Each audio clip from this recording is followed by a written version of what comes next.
बिहार में खतरे के निशान से ऊपर बह रही है। बक्सर से लेकर पटना तक गंगा 25 से 30 सेंटीमीटर खतरे के निशान से ऊपर है और आप तस्वीरों में साफ तौर पे देख सकते हैं गंगा का ये रौद्र रूप। इसका सीधा प्रभाव पड़ा है कि पूरा दियर इलाका जलमग्न हो गया है और लोगों का जनजीवन पूरी तरह से अस्त व्यस्त हो गया है। उस इलाके से पटना को कनेक्ट करने के लिए एकमात्र सहारा नाव है और आप तस्वीरों में देखिए कि लगातार उस इलाके से लोग नावों के जरिए पटना की ओर कूच कर रहे हैं। मवेशी, फल, सब्जियां सारे जलमग्न हो चुके हैं और जो अनाज घर में रखे हुए हैं वो तमाम भीग चुके हैं।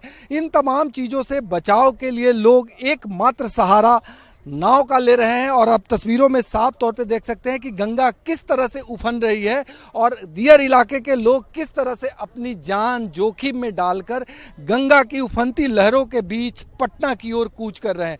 आप तस्वीरों में साफ तौर पे देख सकते हैं हर तरह की ज़रूरतों के लिए इन्हें पटना आना पड़ता है और एकमात्र सहारा ये नाव है जिसके जरिए ये लोग पटना को आते हैं।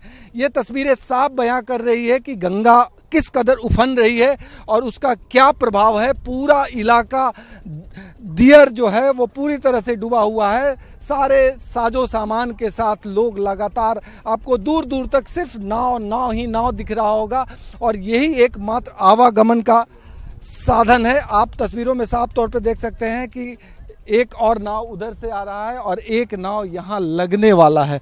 तो आप देखिए कि किस तरह से लोग एक तरह से कहें अपने इस सहारे के जरिए अपना बचाव कर रहे हैं। राहत और बचाव का जो कार्य है आप देख सकते हैं कि लगातार नाव ही एकमात्र साधन है जिसके जरिए आप समझ सकते हैं कि लोग गंगा किनारे आ रहे हैं।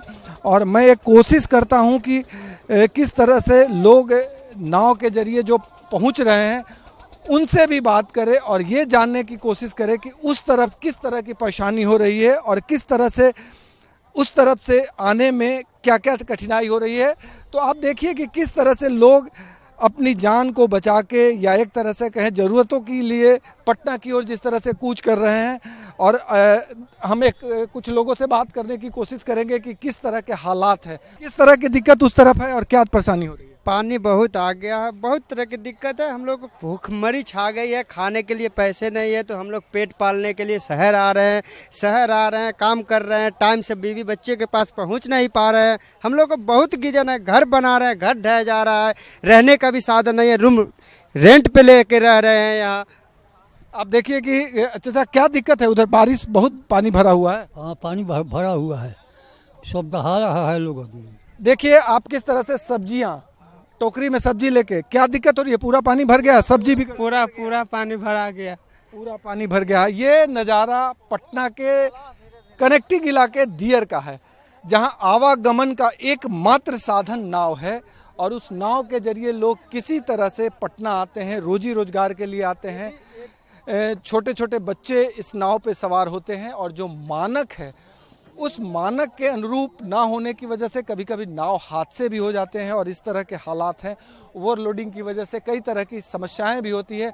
चाची, पानी भरा हुआ है बहुत ज़्यादा कि देखो कि भीग कर तैयार रहे हैं सब लोग, इतना छाती भर पानी में हिल के नाव पर चढ़ते हैं। और गाँव में भी घुस गया। हाँ, गांव में सब हम क्या लगा बगल इतना पानी हो गया है।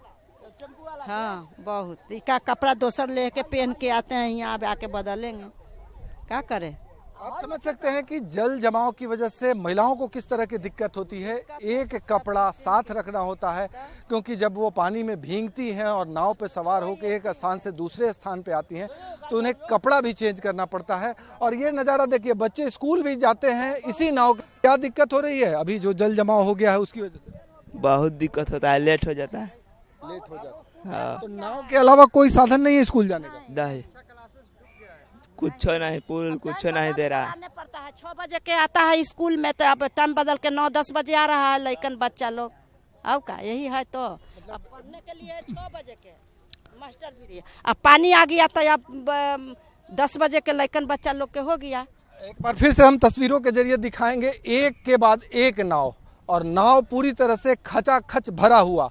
आप देख सकते हैं कि इस इलाके में नाव हादसा एक बड़ी समस्या है और जब वाटर लॉगिंग होती है, जल स्तर बढ़ता है, तो लोग नाव का सहारा लेते हैं और ओवरलोडिंग करके पटना के तटों पे आते हैं अपने मवेशियों के साथ, अपने खाने पीने के सामान के साथ, और इस कदर जान बचाते हैं। तो अभी फ़िलहाल गंगा 25 से 30 सेंटीमीटर खतरे के निशान से ऊपर बह रही है और आलम ये है।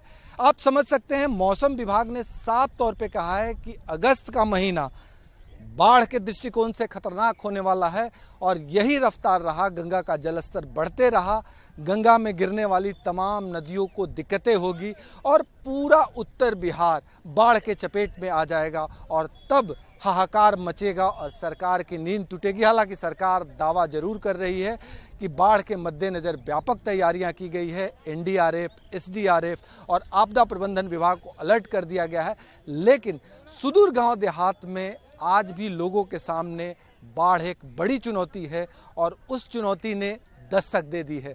सहयोगी कैमरामैन राकेश के साथ भारत एक्सप्रेस के लिए पटना से आशुतोष कुमार।